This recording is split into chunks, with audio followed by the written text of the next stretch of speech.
People think when you call 911, someone saves you. That a calm, professional voice answers the phone and sends help flying toward you like it's choreographed, sirens blaring, seconds counted like lifelines. They think the system is clean, efficient, human. But it's not. Not really. What most people don't know, what they're not supposed to know, is that sometimes help doesn't come. Not because it can't, but because the system doesn't let it. I know that sounds dramatic. I used to think so too. I used to believe in the headset. In the badge number. In the idea that we were the first line of defense between chaos and order. I believed the scripts they drilled into us, the protocols, the calm tone they told us to practice until it became second nature. But I've seen how the system buckles when no one's looking. You don't forget the first time someone dies while they're on the line with you. You don't forget the sound their voice makes, what their breathing turns into, the way their words start to crack like something tearing in the background of the call. You don't forget the silence that follows. My first year, I told myself those moments were rare. That they were flukes, one in a million tragedies, the kind of thing that can't be avoided. But they weren't rare. And they weren't flukes. The truth is, there are 1,000 ways a 911 call can go wrong. The call routing system, meant to be seamless, still drops or misdirects calls between jurisdictions. So sometimes a woman screaming for help in the west end of the city gets patched through to a center on the other side of the state. Sometimes there's no available unit to send. Every officer's already tied up, every EMT's stuck in traffic or handling a case that's somehow higher on the priority list. And sometimes we're told in the middle of the call that we have to disconnect. Because the situation doesn't meet the threshold. Because it's non-emergency. Because the caller sounds unstable and we need to redirect to resources. But the thing is, if you're calling 911, it's an emergency to you. I remember this one woman. I won't say her name. I won't say the city. But I remember her voice. She was whispering. I could barely hear her. Her words were shaking and jumbled like she'd rehearsed them but forgotten the lines halfway through. She said there was someone in her apartment. She was in the closet. She said she heard the door open and footsteps. I tried to trace the call but the system lagged. Cell tower location only gave us a vague circle. We didn't have units free. They told me to keep her calm, stall her. I kept talking. Whispering with her. Asking soft questions. Asking her to describe the sound. She said she heard breathing. Then she said she couldn't tell if it was hers or his. Then she said nothing. Just silence. And then the call dropped.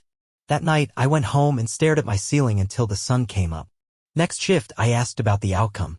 They said there was no report. No follow-up. Maybe she hung up. Maybe it was a prank. I didn't believe that. But I learned not to ask again. You're taught early to compartmentalize. That's the word they love throwing around. Compartmentalize, man. Or you won't last 3 months. And they're right. You start stacking memories like files in a drawer, labeling them, pushing them down, slamming the drawer shut. But the drawers don't stay closed. I lasted 7 years. Longer than most. And I know now after everything that people don't really understand what happens when they dial those 3 numbers. They think the call is the solution. They don't realize the system behind it is held together by worn-down voices, underpaid staff, faulty tech, and policies that fail people every single day. Some nights I still hear them. The people I couldn't help. Not their voices exactly, but the pauses. The breath between words. The hesitation before someone says, I don't think I'm going to make it. There's something about that moment when someone knows help isn't coming. And you're the only one listening. That's what this story is about. Not the hero calls. Not the lucky saves. This is about the ones who didn't make it. The ones we failed. And the lies we tell to make sure no one ever finds out. Because what I've seen, what I've heard, doesn't fit into a clean press release. And it sure as hell won't be part of the training videos. This isn't about guilt. It's about truth. And it starts here.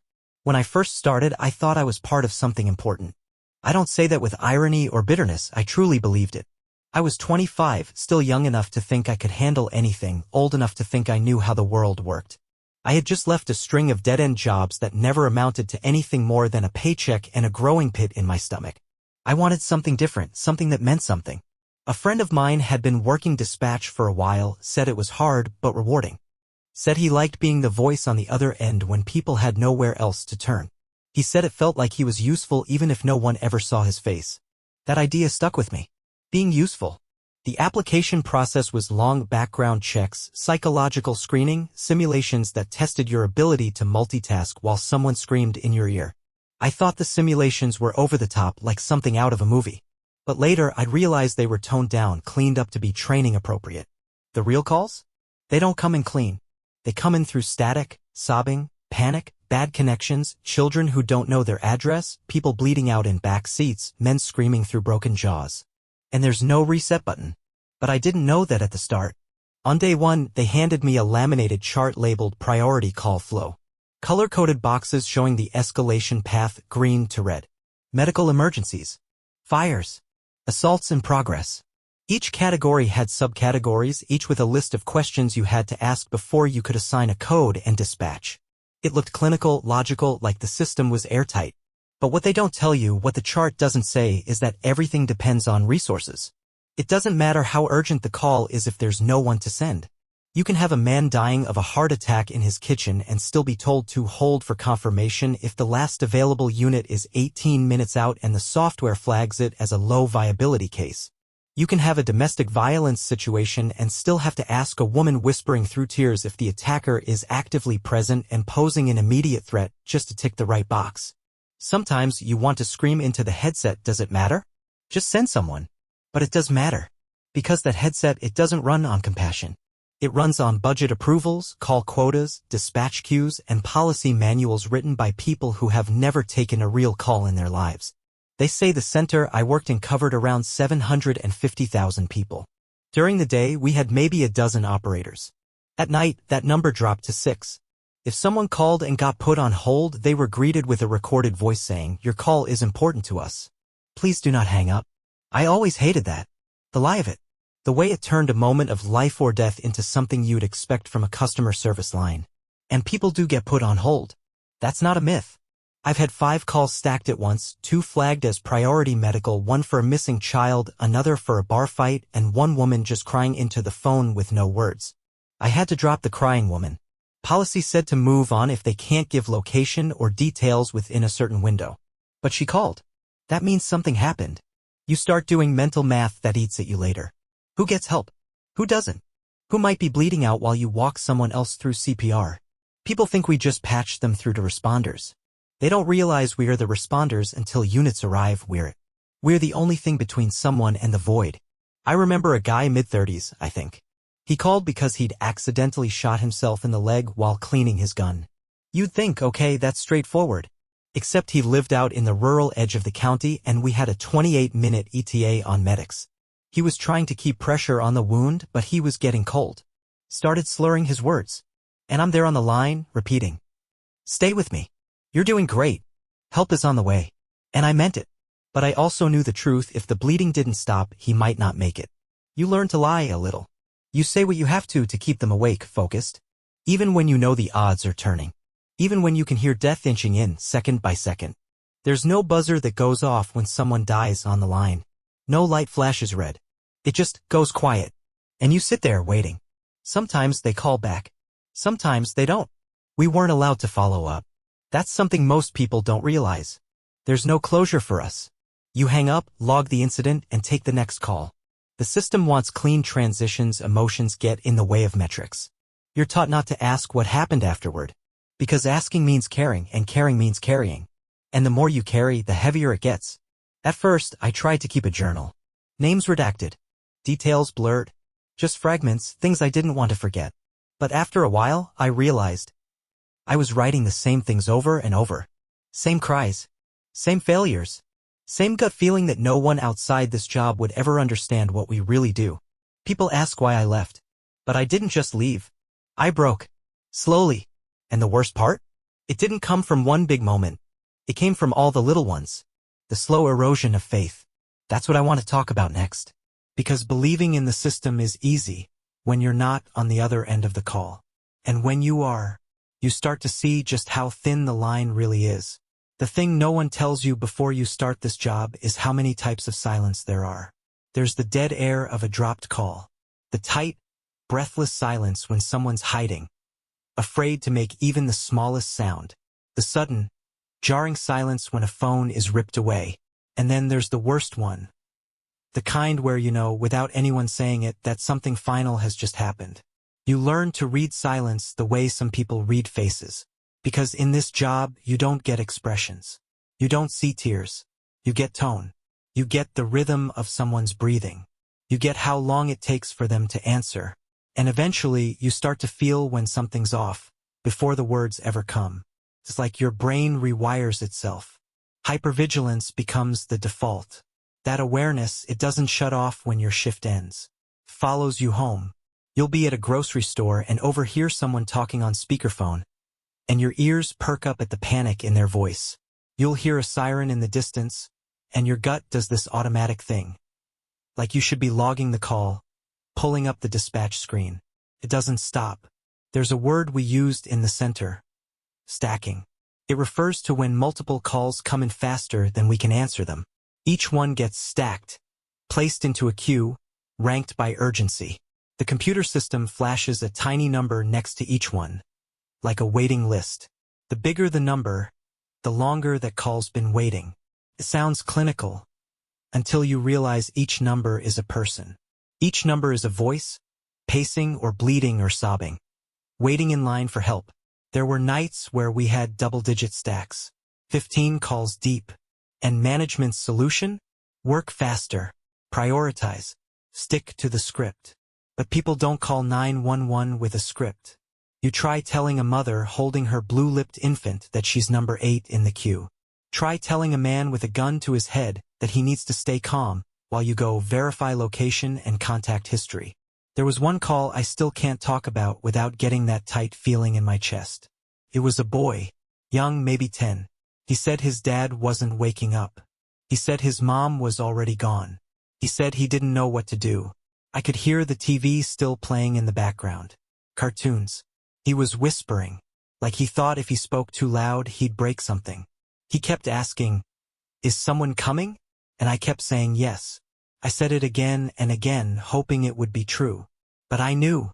We had 3 overdoses already that hour. Only 1 ambulance available. The software had already flagged his zip code as a frequent caller zone, which meant our system deprioritized it unless additional criteria were met. I did everything I could to bump him up. Tried rerouting. Tried escalation. But I knew. I could hear it in his voice. That soft, breaking thing that happens when a kid realizes the adults don't have it under control. I stayed on the line until the end. I logged the call, marked it with the right codes. I even got commended for my emotional containment. But I still remember his name. I remember the cartoon theme song still playing when the call ended. That night, I didn't go home. I sat in the employee break room, lights off, staring at the vending machine until my next shift started. I didn't sleep. Couldn't. People think burnout in this job comes from trauma. But that's not entirely true. The trauma is there, yes, but it's the rules that break you. It's the moments where your gut is screaming do more, and the system tells you to follow the script. It's when your instinct says this person is dying, but the protocol says non-priority. It's when you start making peace with being helpless, because it's easier than fighting a machine that doesn't care. You stop reacting the way normal people do. I remember a coworker laughing after a particularly brutal call. Something about a man falling off a scaffolding and screaming for his wife as he died. He didn't laugh because he thought it was funny. He laughed because he didn't know how else to keep it out of his head. We called it center humor. Dark. Detached. That's how we coped. You joke about things you shouldn't joke about. You make fun of your own numbness. You say things like, "At least this one was quick." And deep down, you wonder if there's something wrong with you. But it's survival. Because the alternative is drowning in everyone else's worst moments. People love to glorify emergency work. TV shows, movies, they make it seem like every 911 call is answered by someone with a headset and a cape. But they don't show you what happens when your system is understaffed, underfunded, and expected to do the job of a miracle. I took somewhere between 80,000 and 90,000 calls in my career. I couldn't tell you most of their names, but I remember the breathing. I remember the screams. And I remember the pauses. It's not just what people say on those calls that stays with you. It's what they don't. It's the silence that drips between words like something leaking. Something no one ever fixes. I used to think if I just worked hard enough, if I stayed long enough, I get used to it. But you don't get used to it. You just carry it better. Until you can't. Next time. I'll tell you about the night everything shifted. The moment I realized we weren't helping people anymore. We were processing them. Like data. Like tickets in a queue. And the people upstairs? They didn't care if we cracked, just as long as the response time averages stayed green on their dashboard. That was the night the line between saving lives and following orders finally snapped. And I haven't been the same since. There wasn't one single moment that broke me. No dramatic call, no screaming headline, no siren-washed night that sent me spiraling. It was slower than that. Quieter. Like a leak in a wall you can't see until the rot is everywhere. But if I had to point to a night when the weight shifted, when something snapped that never quite returned to place, it was during a double shift in late October. It was cold out. I remember that because the windows in the call center had that fogged-up look like the building was breathing from the inside out. We were short-staffed. We were always short-staffed. But that night, it was bad. 3 people called in sick. 1 had a family emergency. Another just didn't show up. We started the shift with 4 operators and a stack of 11 open calls. By midnight, we were triaging active fires, a highway pileup, 2 domestic assaults, and a 14-year-old girl calling from a gas station bathroom saying she'd been kidnapped and escaped. She didn't know where she was. She didn't know if the guy was still looking for her. All she knew was that she was bleeding. I tried tracking the call, but the GPS was bouncing a cheap prepaid phone, probably. She said she thought the sign outside said marathon. We pulled up every gas station in a 10-mile radius and started sweeping, but there were only 2 patrol cars available and they were already tied up. I kept her on the line. Tried to keep her talking. I asked if she could hear any music, voices, traffic, anything we could use. She said it was quiet. Then she paused. And I heard a door creak. And she whispered, "I think he found me." The call went dead 6 seconds later. I still remember the timestamp. 12:41 a.m. We found her body 4 days later in a drainage ditch. Not even a mile from the gas station. That was the night something inside me started to bend in a way that didn't go back. Not because she died, we lose people all the time. But because we had time. We could have saved her. And we didn't. You know what the official report said? Lack of available units. Just a line. 1 sentence that erases everything. That's the thing on the surface, everything is documented. Every second. Every word is transcribed, logged, filed. But the meaning? That gets lost. People don't see what the job actually does to you. Not even the ones closest to you. I used to come home and sit in my driveway for half an hour before going inside. My wife would ask how my shift went and I'd say, fine. What else could I say? I listened to a man drown while I asked him to describe his surroundings. I listened to a woman scream her daughter's name into the void while I waited for a responder that never came. You can't just drop that into dinner conversation. So you say, fine. You take a shower. You stare at a wall. And eventually you get good at pretending. Here's something most people don't know. A lot of 911 operators develop what's called vicarious PTSD. It's like secondhand trauma. You're not physically there, but your brain starts processing the screams, the crashes, the begging as if you were. I knew a guy who had a panic attack because his neighbor's smoke alarm went off. Another couldn't walk past a playground without hearing the voice of a kid who'd drowned on his shift. I had my own version. Elevators. I once took a call from a man trapped in a malfunctioning elevator that fell 5 floors and crushed him mid-sentence. 4 months afterward, I took the stairs. Even in parking garages. Even when I was exhausted. They don't give us therapy. At least not real therapy. We get resources. A hotline to call. A pamphlet on resilient mindset techniques. And a 15-minute debrief if the call gets flagged as emotionally disruptive. But there's no debrief for the slow erosion of your humanity. There's no support group for watching people die through a phone line. What really started eating at me was how normal it all became. How desensitized we had to get just to survive. I remember we once had a guy call in the middle of shooting his family. We didn't know that's what it was at first. He was calm. Said there'd been a disturbance and asked if we could send officers. But the background noise told a different story. We heard it. The gunshots. The screaming. We heard everything. The guy stayed on the line. Said he wanted to make sure we logged it right. That was his wording. Logged it right. Like we were IT support and not witnesses to a massacre. When the call ended, one of my coworkers made a joke about how at least he was polite. We all laughed. And then we all went quiet. Because we realized that laughing didn't feel like coping anymore. It just felt like decay. That was the shift when I started counting the hours before I could leave. Not just the building. The job.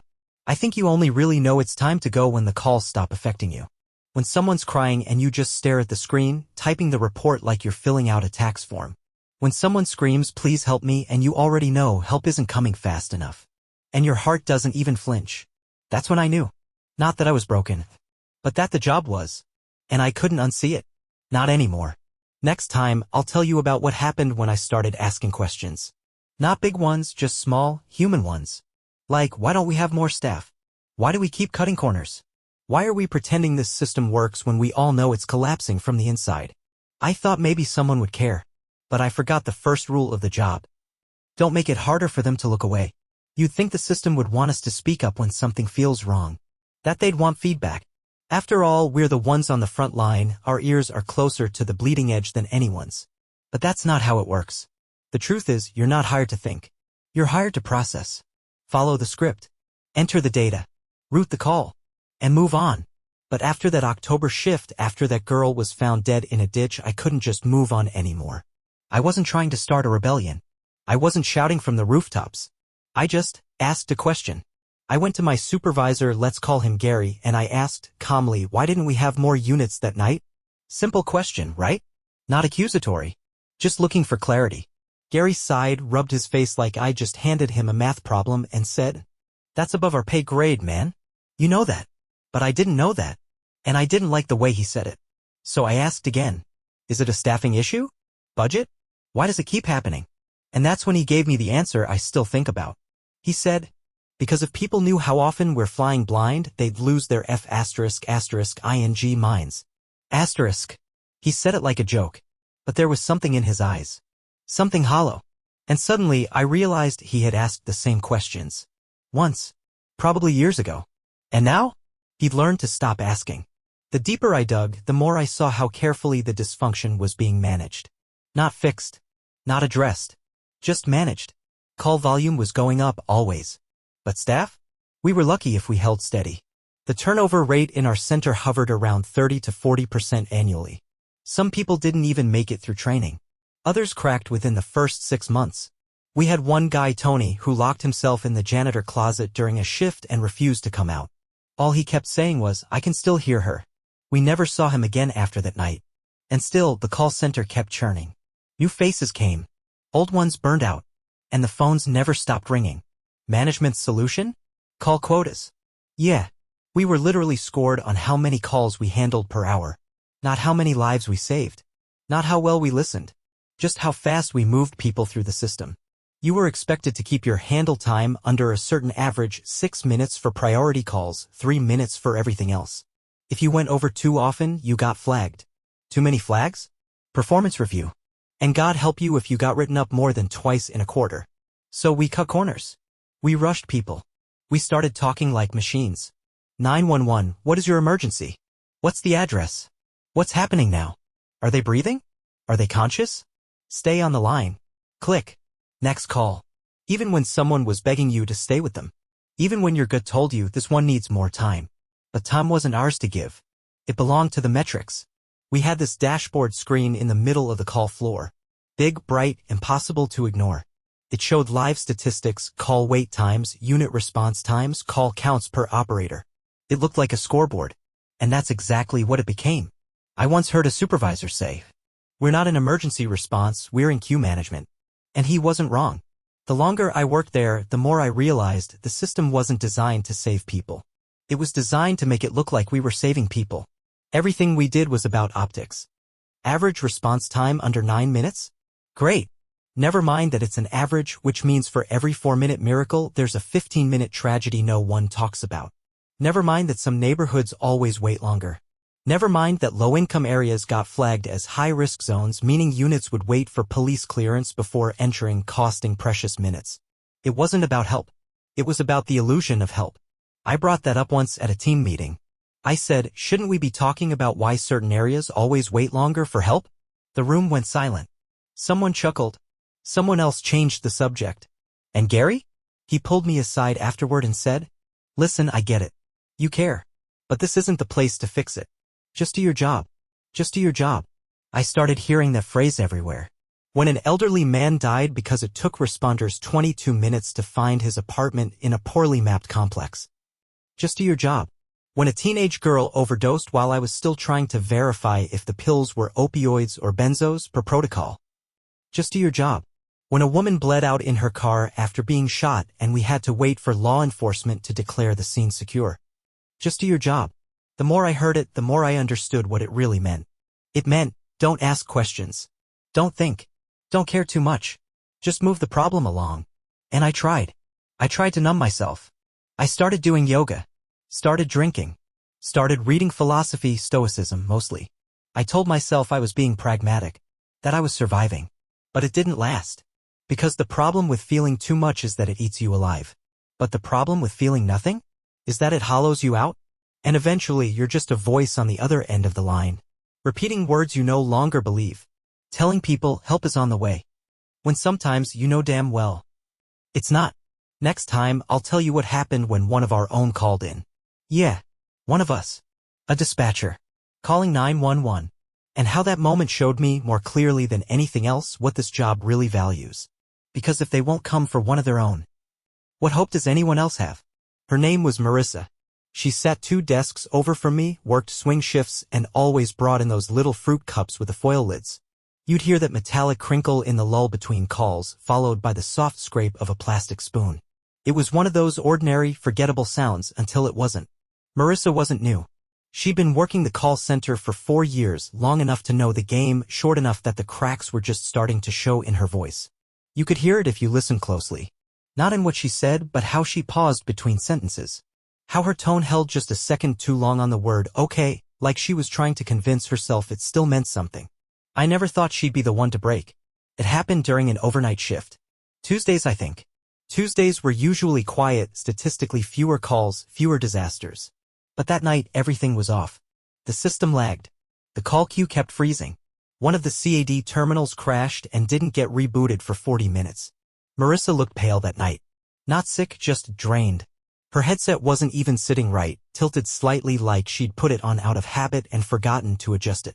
She was hunched low in her chair, barely speaking between calls. No jokes, no side comments. Just eyes fixed on the monitor like she was reading something the rest of us couldn't see. At 3:12 a.m. she logged out of her station and walked outside. No one thought much of it. People took breaks like that all the time, just to breathe. But a minute later, a call came in. From a cell tower barely a mile from the center. When the dispatcher picked it up, her face changed. She waved at Gary, who waved it off like he was too busy. I wasn't even on a call. I could hear the voice through the headset she'd taken off. I can't breathe. I'm sorry. I just need someone to help me, please. It was Marissa. She had driven down the block, parked near an old commuter lot, and swallowed a bottle of something. She wasn't even sure what. Said she'd taken whatever was in her glove compartment. She sounded high, slurred, and scared. You could hear it in her voice, the regret. That sharp, raw kind that only comes after the first irreversible decision. I'm sorry. I'm sorry. I just can't do this anymore. We all froze. You'd think in that moment the response would have been immediate. That help would be sent, no questions asked. But that's not what happened. The dispatcher on the line asked her for her exact location. Not in a panicked way, just routine. Can you give me a street name? Are you parked near a building? The GPS ping was weak. Cell towers don't always give you a clean location. Especially not in older lots or in spots with poor signal. It's not like in the movies where we pull up a satellite image in real time. Sometimes we're working with a vague circle the size of 2 city blocks. Marissa kept drifting in and out. Kept apologizing. Kept asking if someone was coming. And then someone said it quiet, but I heard it. Do we even dispatch on our own without authorization? That was the moment. That exact sentence. The kind of thing you don't expect to hear when a colleague, someone who sat 2 desks away, who held dying people's hands through a phone line for years, is begging for help. Gary got involved finally. Asked if she was on city property. Because if she was outside jurisdiction, it had to go through the county center. They passed her off. Transferred the call. Protocol. The line disconnected 3 minutes later. By the time responders found her car, she was unconscious. She survived barely. Spent 2 weeks in the hospital. Transferred departments. We never saw her again. They told us she was taking time off to recover. They brought in a counselor. Handed out flyers with hotline numbers. One of those performative check-ins you do after something traumatic happens at work, just long enough to make it seem like someone cares. But the truth? We all felt it. No one came for her. Not really. Not the way they should have. And if they wouldn't bend the system for Marissa, someone who knew the protocols, who'd earned her place, who was one of us, what chance did a regular person have? That broke something in me I couldn't repair. It made me realize just how far gone we were. We weren't just bad at saving people. We had started to accept it. The system wasn't failing, it had already failed. And now it was just running on habit. That was the beginning of the end for me. Not in a dramatic, quit-on-the-spot kind of way. No, it was slower. Subtler. I stopped double-checking maps. Stopped arguing with supervisors over call priority codes. Stopped asking if we could do better. Because the answer was always the same. No. It's out of our hands. But it's not. That's the lie they want us to believe. That we're powerless. That the machine can't be changed. But it's built by people. And it's broken because of people. Next time, I'll tell you about the numbers. The ones they don't release to the public. The real response times. The dropped calls. The ones flagged as unfounded when they weren't. And how data can be twisted to make anything look like success even when the bodies keep piling up just out of view. Because behind every graph, there's a story they don't want told. There's this phrase they used in training, something I didn't pay much attention to at the time. Perception management. It sounded like peer speak. Just a harmless way to describe how we communicate with the public. But the longer I worked in dispatch, the more I realized it wasn't harmless at all. It was strategy. And it's how the system keeps everyone calm. Not by fixing the problems, but by hiding them. Let me explain something about numbers. The public loves them. City councils, budget committees, media outlets, they all eat up clean statistics. Average response time, 8.2 minutes. Call abandonment rate, under 3%. Priority call volume, stable year over year. On paper, it sounds like a well-oiled machine. But those numbers are lies. Not technically, not outright fabrications. They're real, just shaped. Trimmed at the edges. Bent until they resemble something acceptable. Take response time. That's a number everyone loves to quote. But what they don't tell you is how they calculate it. The clock doesn't start when the call comes in. It starts when the unit is dispatched. So if you sit on a call for 5 minutes trying to get location, confirm details, or wait for an available responder, that doesn't count against the metric. And the clock stops the moment the unit arrives on scene. Not when they make contact. Not when aid is rendered. Not when the bleeding stops or the fire is out or the baby breathes again. So you can have a 15-minute gap between the first cry for help and the moment someone actually gets help. But the system still logs it as on time. Neat, right? And then there's call abandonment. That's when someone dials 911 and hangs up before we can answer. On paper, we have one of the lowest abandonment rates in the state. Want to know why? Because of auto-reconnect. The system flags dropped calls and automatically queues them for callback. If we call back, even if no one answers, it no longer counts as abandoned. It counts as resolved. Never mind that the person might have bled out, or been silenced, or changed their mind. The callback went through. Box checked. Problem solved. Then there's the unfounded calls. That word always sat wrong with me. Unfounded. It means the responding officer couldn't confirm the incident. No visible crime. No suspect on scene. No screaming. No blood. We tag the report as unfounded, log it, and close it out. But what if the victim was too scared to talk? What if the abuser was still in the house, listening? What if someone hid the signs well? Doesn't matter. No proof equals no problem. And no problem equals good numbers. There was one call I'll never forget. A woman called, barely whispering. Said her husband had locked her in the basement. Said he'd taken her phone, but she managed to hide a burner. I tried to ping the address. It was a rental house, new tenants, no prior call history. She gave the address in a shaky whisper. I dispatched units immediately. Told them everything. They knocked. No answer. Looked through the windows, nothing suspicious. The husband answered the door eventually. Said it was a mistake. Said maybe the neighbor's kid was playing with the phone. Officers did a sweep, said everything looked normal. No signs of distress. They left. Marked it unfounded. 2 weeks later, the same house went up in flames. She died in the basement. He confessed during the arrest. She had called. She had been locked down there. But our system showed a clean record. No red flags. Just one quiet, tidy, unfounded call. That's how this works. It's not about the truth. It's about what can be documented. What can be measured, presented, defended in a meeting. I once asked a supervisor after another incident got buried under paperwork how he felt about it. He shrugged. Said, data doesn't feel things. And that's the core of it, isn't it? We built a system to manage emergencies, but what it really manages is optics. The illusion of control. The illusion that someone is always listening, always helping. But the deeper you look, the more you realize our system isn't designed to care. It's designed to perform. And the scary part? It almost works. The press sees good numbers. The public feels reassured. And inside the call center, we keep taking calls that won't be saved. We keep listening to voices that will never make it to the end of the line. That's when the bitterness creeps in. Not because you failed, but because you were trained to fail efficiently. You start to wonder how many lives got quietly reclassified as statistical noise. How many mothers screaming into their phones were logged as inconclusive. How many children calling from closets became dropped calls in a spreadsheet. Next time, I'll tell you why I really left. Not the version I gave in the exit interview. Not the polite answers about stress or new opportunities. But the truth. The moment I realized that if I stayed any longer, I'd become one of them. The kind of person who hears someone beg for help and only thinks about how long the call is taking. I didn't quit after a single call. It wasn't a dramatic scene. No desk flipping, no shouting, no final act of defiance. I finished a shift like I had 100 times before. Logged out, hung up the headset, said, "See you tomorrow." And I never went back. Because by then it had become clear. I wasn't helping people anymore.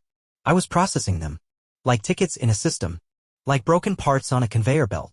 But there was one night, the night everything crystallized. The night I realized that staying meant becoming someone I hated. It started with a noise complaint. Just a low-priority call, the kind we usually breeze through. A neighbor said she heard shouting, maybe furniture being thrown. It was flagged as nonviolent disturbance. No weapons reported. No visible threat. I pulled it up, started the intake. Standard questions. Location. Time. Any history of similar calls. And I saw something strange in the system. A red flag, internal only. Marked, repeat caller, potential exaggerator. There's a list like that, by the way. Most people don't know it exists. A private tag applied to frequent callers. It doesn't stop us from sending help, but it does change how the call is viewed. Response times might drop in priority. Officers might go in expecting a nothing burger. That bias changes everything. This caller had been flagged months ago for calling 911 3 times in 1 week. She'd reported domestic disturbances. Each time, the partner claimed she was unstable and officers didn't see any visible injuries. No arrests. No formal charges. So the system labeled her, not as a victim, but as unreliable. That night I could hear it in her voice. The fear, the restraint, the calculation. She didn't even say he hit me. She just kept saying, "It's happening again. Please don't ignore this. Please just send someone." I routed the call. But I knew it wouldn't go quickly. The officers assigned had 4 open calls ahead of hers. A bar fight. A suspected overdose. A car crash.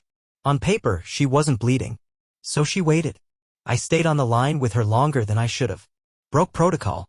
I kept her talking because something felt off. Then I heard it. A crash. Glass breaking. A muffled scream cut off mid-breath. And silence. I called it in. Upgraded the priority. Officers rerouted ETA 6 minutes. But I knew 6 minutes could mean nothing. Or everything. The report came in later. They found her on the kitchen floor.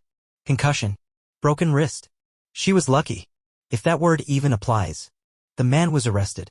But not before he told the officers, "She's always calling you people. She just wants attention." And you know what one of the supervisors said during the post-incident review? He said, "That's why we flag these calls. Can't waste resources every time someone cries wolf." That was the moment. Right there. When I looked at him and realized. He didn't even see her. She was just a line in a report. A drain on resources. A statistical nuisance. And me? I was part of it. I was part of a system that had trained me to be efficient but not empathetic. Precise but not present. Detached because caring slowed you down. That night, I went home and opened the drawer where I kept my field notes. Not the official ones, my own. Scribbles and call IDs and details I couldn't let go of. And I saw a pattern. So many of the ones who died had been flagged. So many had been deprioritized. Because they didn't sound panicked enough. Because they didn't give a clear enough location. Because they called too often. Because they didn't follow the rules of how a victim is supposed to behave. It hit me that we weren't just failing people. We were punishing them for being human. If you were too calm, we assumed you were lying. If you were too emotional, we assumed you were exaggerating. If you were confused, we labeled you as mentally unstable. And if you were clear, concise, articulate, We thought, well, they don't sound like they're in danger. We turned survival instincts into red flags. And that's when I knew. I had become desensitized to the very thing I swore to protect. People. I looked at myself in the mirror that night, really looked. And I didn't recognize the person staring back. I wasn't sleeping. I was drinking more. I flinched at sudden noises. And I didn't trust the system I represented. How could I keep answering those calls? How could I keep saying help is on the way? When I didn't believe it anymore, the next morning I called in sick. Then I called in again. And again. Until the days turned into weeks. Until the job faded into something that lived behind my eyes but no longer on my headset. They didn't ask why I left. No one does. They're used to people disappearing. Just another empty chair. Another voice gone. Another name wiped from the schedule. But I didn't leave because I was weak. I left because I was still strong enough to feel it. And I knew that if I stayed any longer, I wouldn't be. Next time, I'll tell you what happened after I left. How it felt to step away from the console. How long it took before I could answer a phone without my hands shaking. And the one call I still hear at night. The one I never talk about. Until now. I thought leaving would fix everything. I really believed that. I thought once I stepped away from the console, once I turned in the badge and walked out the sliding security doors for the last time, it would all just stop. The tightness in my chest. The phantom ringing in my ears. The way my shoulders tensed every time a phone buzzed. But it doesn't stop. It just goes quiet. And quiet is worse. Because now the noise lives inside your head. And there's no dispatch screen to type into. No protocol to follow. No supervisor telling you what comes next. There's just memory. And all the calls that never really ended. For the first few weeks, I couldn't even answer my own phone. I'd let it ring. Let it go to voicemail. And if I didn't recognize the number, I wouldn't touch it. Not because I was scared. But because some part of me still expected to hear screaming on the other end. That's the thing most people don't get.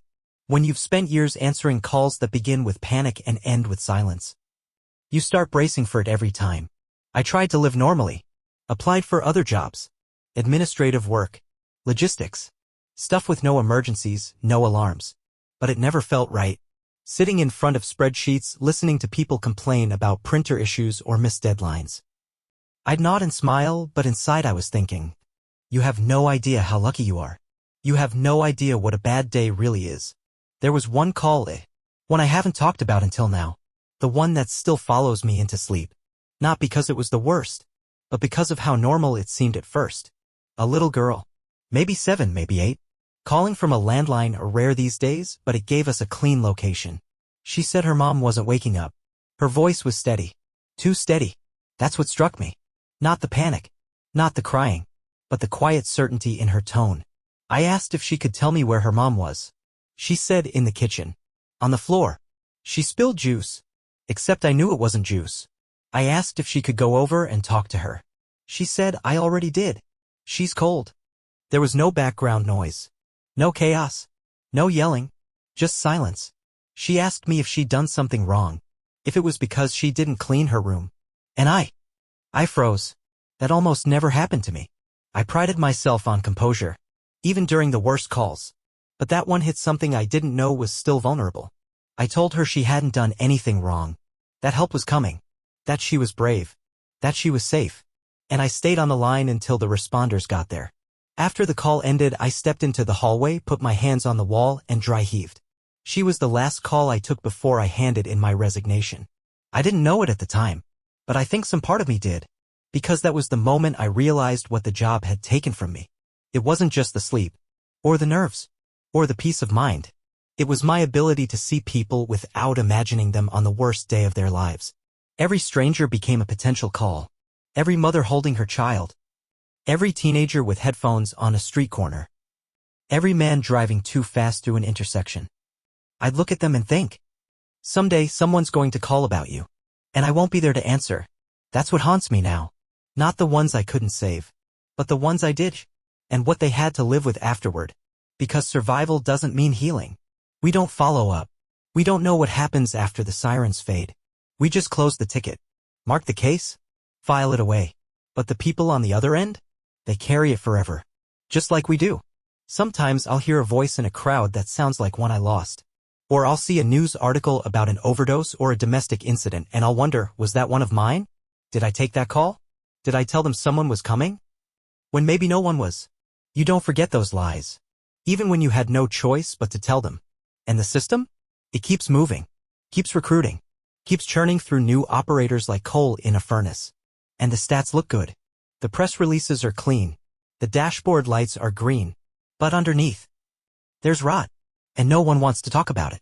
Because if they did, they'd have to admit that the thing we trust most in our worst moments is broken. Next time, I'll finish this. I'll tell you why I'm sharing all of this now. What I want you to understand. What I hope you never have to experience. And the one truth I think everyone deserves to know before they ever have to dial those 3 numbers. So now you know. Not all of it, there's no way to fit it all into 10 parts. But enough. Enough to understand why I left and why I'll never forget.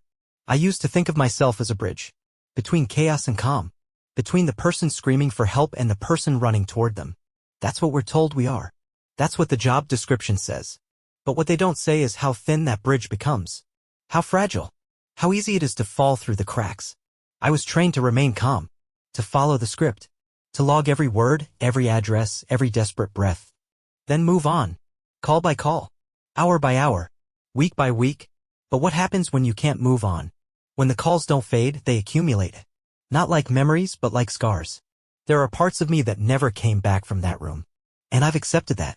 But the thing I still struggle with, what really keeps me up some nights, isn't the horror. It's the normalcy. It's how routine it became to hear someone die on the other end of a line. How methodically we documented it. How good we got at pretending it didn't break us.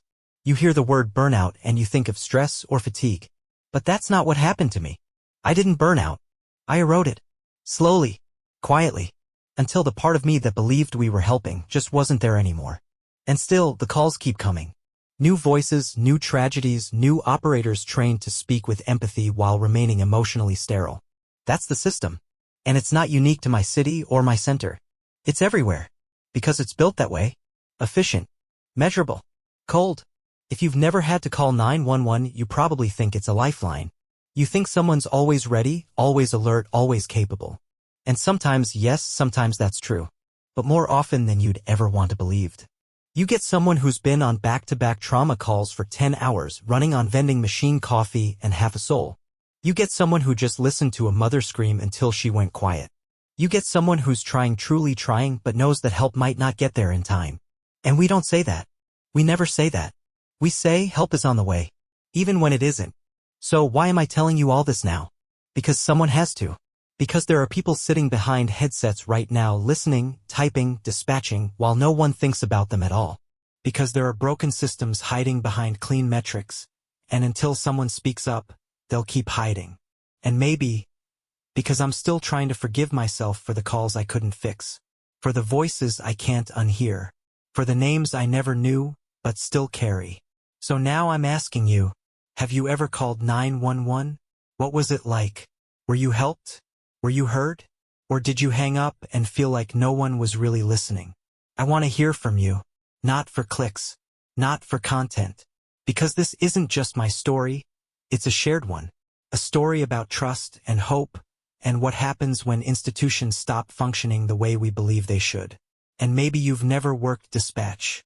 But maybe you've worked in a hospital, public school, a crisis shelter, a system that was supposed to help and instead made you choose between doing your job and doing what was right. If you've been there, really been there, tell your story. Speak up. Use the comments.